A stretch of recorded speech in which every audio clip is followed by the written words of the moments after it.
ओमफ्राय आं थाब बे बिबारखौ गोसोखांबाय मानो हामा बिलाय र' गावनि सायाव फोथायनाय दङबा हामखागोन आं बे बिबारजोंनो आंनि देहाखौ आं गोख्रों जाहोगोन आं साननानै मोनसे थांखि लाबाय आरो लानानै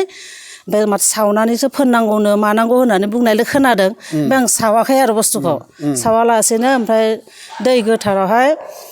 प्लेटाव दोननानै माबा गिलासावहाय एसे दै होनानै बे बिबारखौ दाइनै दाइथाम सोमना दोननानै दसे गोबाव थानानै ओमफ्राय लोंबाय आङो प्रार्थना खालामनानै ओमफ्राय प्रार्थना खालामनानै लोंनानै ओमफ्राय नाफायबायना लाबाय दांनोनो हालामोन ओरै खालामनो हालामोन आरो साननाया हां गोलाव लाबाथाय बोरैबा मोनखाङोमोन आरो ओमफ्राय बेबायदिनो नाक लाबाय खननै खनथामसो लाबाय आङो लाखांनानै ओमफ्राय उनावहा लासैनो माबायदि मोजां मोनखां गावखौनो पात्ता मोनाखै आरो आं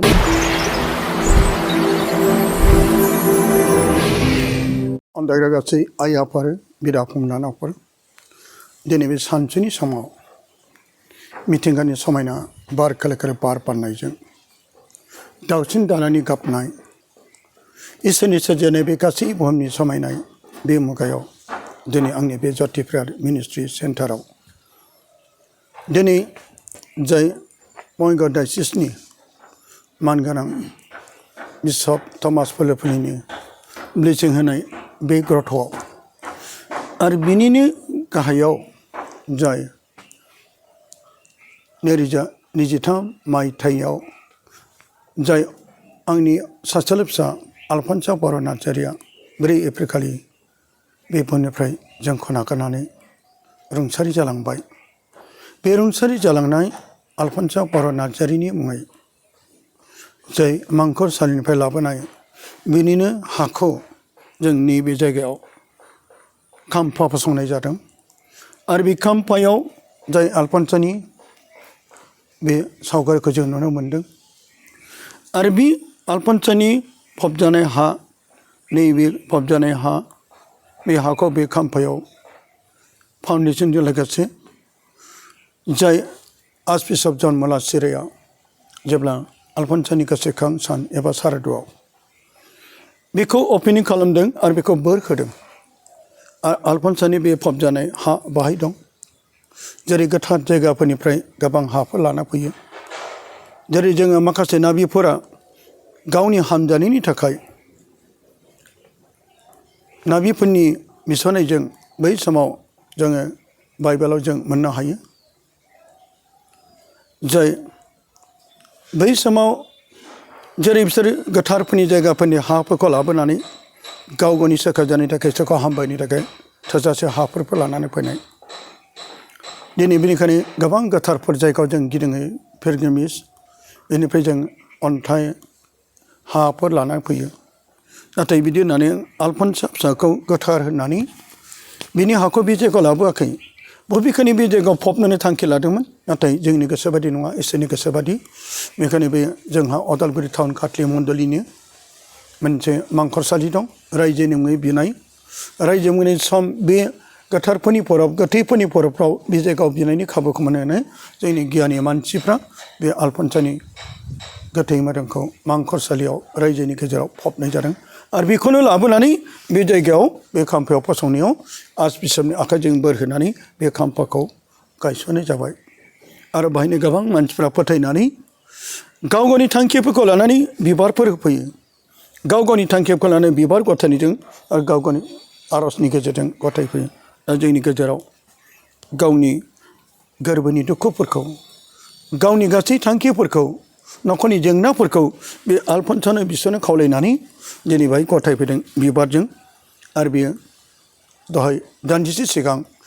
नानि आलफानसानि बै मांखरसालियाव बिनानै फैखांबाय दा बेनिखायनो दा बे जायगायाव बे गाबै गाबै गावनि दुखुफोरखौ इसोरखौ हामबाय होनायजों लोगोसे जाय अनजाग्रा बिनानावा दिनै बे आलफानसानि खाथियाव बियो बिसना गाबथ'नो थाखाय बियो गुग्रोबनानै बेखौ खुलुमदों नाथाय इसोर होननानै बेखौ खुलुमाखै बे इसोर होननानै बेखौ बियो मान होआखै बबेखानि बे गावनि दुखुफोरखौ बियो दिनै बे आलफानसा फिसानियाव इसोरनियाव दङ बे गेदेर फोथायनायखौ लानानै बे गावनि थांखिफोरखौसो बियो इसोरनियाव गथायनो थाखाय खावलायनो थाखाय बे हान्थु खरायनानै बिसोरनो थाखायसो खावलायदों इसोर होननानै बेखौ थोंजों खुलुमाखै जोंनि गेजेराव गोबां गोरोन्थि साननो हागौ दा अनजायगाफोर जोङो फैदो आं बिथांजोनिफ्रायनो माखासे सोंनाय फिननायखौ मानि थाखाय दिनै बेहाय फैनानै मा थांखिखौ लाना गथायदों बेजों लोगोसे जोंबो मिथिफानाय बायदि दा अनजाग्रा बिनानाव आं नोंनि नामखौ सोंग्रोनोसै मा नाम? खुलुमबाय आंनि मुङा रेबिका बसुमतारी बेनिफ्राय टंला पारिसनि सिङाव थानाय बनगुरुं गामिनि बनगुरुं गामिनि आदसा नोङो बे जायगायाव मा अखाफोर दानफ्रामो 13 थारिखआव फैबाय थायो नामा? आं सिगाङावबो फैयोमोन ओमफ्राय गेजेर ससेयाव बे लकडाउन जानाय समावहा थाथ'नाय जाबाय गोदाव सोरावनो बिनिफ्राय दायो बे 2024 सनावहाय अखाफोर दाननि खोनबा जाबाय नामाथाय फैनाया दायो औ बिदि जादों आरो ओमफ्राय दायो आङो बे समावहा आङो बुंनो नागिरो बे जायगायाव मा थांखिखौ लानानै नोङो बे जायगायाव आलफानसानि बे खाम्फायाव नों गथायदों बेजों लोगोसे आरोबाव नोङो बै दानदिसे सिगां जों आलफानसानि मांखर साइलावबो बिनानै फैबाय गावनि थांखिफोरखौ लानानै नोंहा जानो हागौ जिउआव दुखुफोर दंमोन जानो हागौ सानस'हायै नोंनि मोदोमाव सैनांनायफोरबो दंमोन जानो हागौ बेखौ लानानै नों एसे फोरमायनो हागोन नामा? हागोन आंनि फोरमायनो गोनाङा बेनो माने आङो सिगाङावथ' आङो बे नानि आलफनसाखौ आङो थैनाय समाव आं सिगाङाव सिनायखायो बेखौ सिनायनायालाय गोथां समाव आं नुदोंबो आं रायलायनोबो खेलायनोबो मोनदों आङो बेखौ नाथायबा आं बिनि रंसालि जानाय समाव आं फैनो मोनाखै आरो ओमफ्राय थेवबो आङो बिदिनो थाबाय ओमफ्राय मबाइलफोराव बिनि माबाफोरखौ नायबाय नुबाय बिनि बायदिसिना माबाफोरखौ ओमफ्राय मानसिफोराबो गोबां बिदिनो फैनानै आं फैयैनि सिगाङावनो गोबां मानसिफ्रा फैयोमोन ना ओमफ्राय फैनानै बिदिनो बिफैयो बायदि बायदि बिबार लांनानै हामजानाय सोखाजानायफोरखौ मोन्दों होननानै बुंदों बेफोरखौ आं नुबाय थादों मबाइलजों ओमफ्राय गामिनिबो आं मोनथ'वाखैमोन आरो जेनेबा आंबो फैनाय नुदोंसो आरो आंहाबो जायाखैमोन नालाय जेबो ओमफ्राय सानसेखालि बिदिनो आंनि लोगो सानै बिदिनो फैग्रोदों बेयावहाय ओमफ्राय फैना बिसोरो बिदि होननानै बुंबाय ओमफ्राय आं फोथायखायो ओरैनोबाबो आरो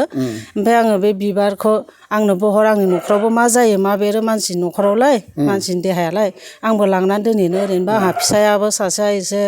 देहाया अखुख जाबाय थायो होननानै बुंबाय आरो आङो ओमफ्राय आं लांनानै दोनहैनानै ओमफ्राय बिदिनो महा फिसानो गावहानो एकदम बिखाया माने बोरैबा साखाङो आरो माने ओमफ्राय हां लानोबो हाया मोनो उन्दुनानैबो साफिननोबो हाया मानोबा बेफोरबायदि जालांबाय आरो ओमफ्राय थांनाया खननै माने गेदेर डाक्टरनाव नङा आरो ओरैनो सरकारि डाक्टर साबायबायनाया मोजां जागोनदां होननानै थांदोंमोन आरो आं नाथायबा डाक्टर लोगो मोनाखै ओमफ्राय बे कम्पाउन्डारफोरानो मलम बायदिसिना हरदों आरो जाग्रा मुलि बायदिनो आं लाबोबाय ओरैनो बायद'आवसो थांदों आरो आङो मालायनि खोथा लानानै नों डाक्टरनाव थां होननायखाय आं थांदों आरो ओमफ्राय दानाबा बिदिनो मुलि हरबाय लाबोबाय आं गरसेबो जायाखै मुलिखौ ओमफ्राय बे मलमखौबो फोनाखै आङो ओमफ्राय मानसिफ्रा होनबाबो होननानै थायो आरो आङो ओमफ्राय जेबो गोसोखाङाखै आरो आङो ओमफ्राय आं थाब बे बिबारखौ गोसोखांबाय मानो हामा बिलाय र' गावनि सायाव फोथायनाय दङबा हामखागोन आं बे बिबारजोंनो आंनि देहाखौ आं गोख्रों जाहोगोन आं साननानै मोनसे थांखि लाबाय आरो लानानै ओमफ्राय माथो सावनानैसो फोननांगौनो मानांगौ होननानै बुंनायलाय खोनादों ओमफ्राय आं सावाखै आरो बुस्थुखौ सावालासेनो ओमफ्राय दै गोथारावहाय प्लेटाव दोननानै माबा गेलासावहाय एसे दै होनानै बे बिबारखौ दाइनथाम सोमना दोननानै दसे गोबाव थानानै ओमफ्राय लोंबाय आङो प्रार्थना खालामनानै ओमफ्राय प्रार्थना खालामनानै लोंनानै ओमफ्राय नाबायबायना लाबाय दांनोनो हालामोन ओरै खालामनो हालामोन आरो हां गोलाव लाबाथाय बोरैबा मोनखाङोमोन आरो ओमफ्राय बेबायदिनो नाख्लाबाय खननै खनथामसो लाबाय आङो लाखांनानै ओमफ्राय उनावहा लासैनो माबायदि मोजां मोनखां गावखौनो पात्ता मोनाखै आरो आं बिनिखायनो नोङो आलफनसानि मुङै लांनाय बे बिबारखौ नोङो दै गोथारजों सोमनानै लोंनायनि उनावनो लासैनो माबायदि माने स्रां मोनलांखां गावखौनो पात्ता मोनासै आरो आङो जेबो पात्ता मोनासै आरो आं फोथायो आं सानो आरो बे बिबारजोंनो आंखौ सोखादों ओरैनो गायाखै बे बिबार आं बेखौ माने आंनि देहाया ओरैनो गायाखै बे बिबारासो आंखौ गाहोदों बे आलफनसा नानियासो बिनि बिसनायजों आं बिनाव खावलायोमोन नालाय बिनि बिसना होनायजों आंनि देहाया मोजां जाबाय होननानै आं बांसिन दा फोथायो आरो बेखौ फोथायनायजों बिनि फोथायनायनि गेजेराव आङो बेखौ आङो थैनाय समाव बिनि मांखराव फैनो मोनामोन गोसो आंखौ लिंबाय थादों नाथायबा आं फैनो हायाखैमोन ओमफ्राय बेबायदिनो बे फंबायाबो बुंबाय बुंनायखाय आङो एकदम ओंखारबाय आरो ओंखारनानै आंहा बेखौबो मान होनो गोनां दङ धन्यबाद होनो गोनां दं आं बेखौ गोदो बि थैनाय समाव बिनि मांखराव आं हा होनो फैनो मोनासैबाबो आं बिनि मांखराव थांना आं बिहैगोन आंहा फिसा सानै दङ आरो सासे फिसा उन्दै सासेया एसे देहाया अहुक बिदिथ' माने मोजां जासारदों होनाबो बुंनो हाया सम गति लानानै जाखाङो आरो जाखांगोनदां बिदि मोनो आरो गिनाय भाब फैयो बिनिखायनो जाहाथे आंनि बे फिसानि देहानि थाखायबो बेमारनि थाखायबो बे नानिनाव आङो जेब्लायबो बिस'बाय थायो आरो जेनेबा बे फिसाया मोजां जाथों होननानै मिरगि बेमार जादोंमोन नालाय जाखाङोमोन नालाय बिनि थाखाय आङो बिस'नो थाखाय आं बिमा जानानै आं फैयो आरो आङो बे 13 थारिखआवबो बिनि थाखाय फैयो आरो आङो मांखरसालियाव नों थांनानै फैखांबाय बे थांखिखौ लानानैसो नों आलफनसानि मांखरसालियाव फैदोंमोन आरो बिबार आरो केन्देल सावनानै नोङो होनानै फैबाय बेनिफ्राय नोंनि बे बिखानि सानायखौ नों मा बेमार साननानै गोसोआव गिनाय फैदोंमोन आं सानोमोन आरो बिखाफ्राव बेफोरबायदि सानाय जायोबाथ' बायदि बायदि टिभिनो मानो गाज्रि गाज्रि बेमारफोरखौसो रायखांनाय खोनायो मानसिफोरखौ आंनावबो बिदिनो जागोन नामा इसोरनि इस्सानि बिदि सानोमोन आरो आं एसां गाज्रि एसां गिनाय बांद्राय माबा मोनामोन आरो आं मोननायालाय बिदिखौ सानदोंब्लाबो नाथाय इसोरनियाव गासैबो गथायफिनदों आं गथायफिनदों आरो बेनिफ्राय जेब्ला नोङो बे सानाय बिसखौ दासिमबो दंबाय नामा दा गैला ओमफ्राय दाखालिसो न'आवनो बिदि बाइकखौ फसंना दोननायावहाय बोरै नांनानै सौदावनानै माने बोरै नांफ्लांखो आं मिथिया आरो सलायनायाव नङा आरो फसंना दोननायाव सौदावहैदों आरो आङो बेयाव बहुद गाज्रि माबा दुखु मोनदों आरो आं नैबेखिनियावहाय ओमफ्राय बिदिनो गरमथ' जेबो मोनासै ओमफ्राय साननैनि उननिफ्राय नै दिनैसिमहालागै आरो मैयासिमलागै एसे गाज्रियैनो साबाय थादोंमोन ओमफ्राय बेखौबो आं मा खालामबाय बे नानि माबानिफ्राय लांनाय बे बिबारा बेखौनो आङो आरो बेखौ सावलायबाय आङो पेपार कागजाव दोननानै सावनानै ओमफ्राय बेखौ बिनाव प्रार्थना खालामनानै आं बिनो हाबाय गाबोन आं नोंनि माबायाव थांनो ओंखारगासिनो दङ होननानै नों आंनि देहाखौ गोख्रों खालाम सानाय सुनायनिफ्राय आंखौ होननानै बिस'नानै हो होननानै बुंबाय आरो आं ओमफ्राय बोरै आं दहाय फुङावबो आं हौवाखौ होनदों आंनि माबा सानाया अहेब सानाया एसे खम मोनगादों नङाबा ओरै साफिननोबो हालामोन आरो बेबो बिदिनो जादोंमोन आरो सानाया जुदि नोङो सानैनो हाब्ला बिसिमबो फैनो हालामोन हालाम आं बिदि सानबाय आरो जेनेबा बारा जायोबा बिबारथियावनो नोङो मैया माबादों आरो आं मोनायाव दायो जथेस्थ' मोजां आरो दानिबो आं दहाय गारियाव फैदों जाम्पिं जादों थेवबो आं एसेबां माबा मोनाखै आरो नैबे अहेबावमोन आरो दा नानि आलफनसानि बे मांखरसालियाव बिनानैयाव मा थांखिखौ लाना बियामोन आङो आंनि न'खराव जेनेबा बिहाव बिखुनजो दङ फिसाइ दङ गथ'फोर सानै दङ आं जाहाथे जेब्लायबो अनलायनानै खौसे जानानै जेब्लायबो जिसु ख्रिस्ट'जों हामजानाय खामानिफोरखौ मावलांनो हाथों होननानै आङो बेनि थाखाय बिस'नो थाखाय आङो फैनाय जादों फिसाफोर सानैनि थाखायबो मांखरसालियावनो दा बिना आरो बेजों लोगोसे बे खाम्फायावबो माखौ लाना बियामोन आरो बे खाम्फायाव आं गावखौनो आं गावनि देहा मोदोम जिउखौ आङो बे नानिनाव गथायदों जाहाथे आंनि देहानि थाखाय अराय सम बिनानै होथों जेब्लायबो आं बिदिनो गसंथानानै आं जेब्लायबो बिदिनो जेरावनो जि जोंनि गेजेरावहा जोंनि जिसु ख्रिस्ट'नि खामानिफोर मावनाय बेवहाय आङो थांनानै बाहागो लानो हानाय जेब्लायबो आङो मण्डलियावबो आङो मोजां खौसे जानानै जेब्लायबो आङो बाख्नाय सिबिनो हानाय जाथों सासे गियानि सासे गोहो गोनां आइजो जानानै आं न'खरावबो मोजां सासे आइजो जानानै आं दिन्थिनो हानाय बायदि आंनो जेनेबा बे नानि आलफनसाया बिना होनायजों आं मोजां माबाखौ देखायनो हायो बेखौ लानानै आङो फैयो आरो आङो मोजां दा नोङो नानि आलफनसानि सायाव नोंहा मा फोथायनाय दं एबा नोङो थारैनो नानि आलफनसाया बबेबा जायगायाव दं नामा आं बेखौ आङो फोथायो आं बेयो सोरगो रायजोआवनो दङ होननानै आं फोथायो आरो माने सोरगो रायजोआव थायोब्लासो इसोरजों लोगोसे थायोब्लासो माखासे महिमाफ्राबो जायो माने जिसुखौबो बुंदोंना इसोरा नोंजों लोगोसे थायाब्ला बेबायदि सोमोगोनां खामानिखौ माब्लाबो मावनो हाया होननानै निक'डिमा हराव थांनानै जिसुखौ लोगो हमनो हायोमोन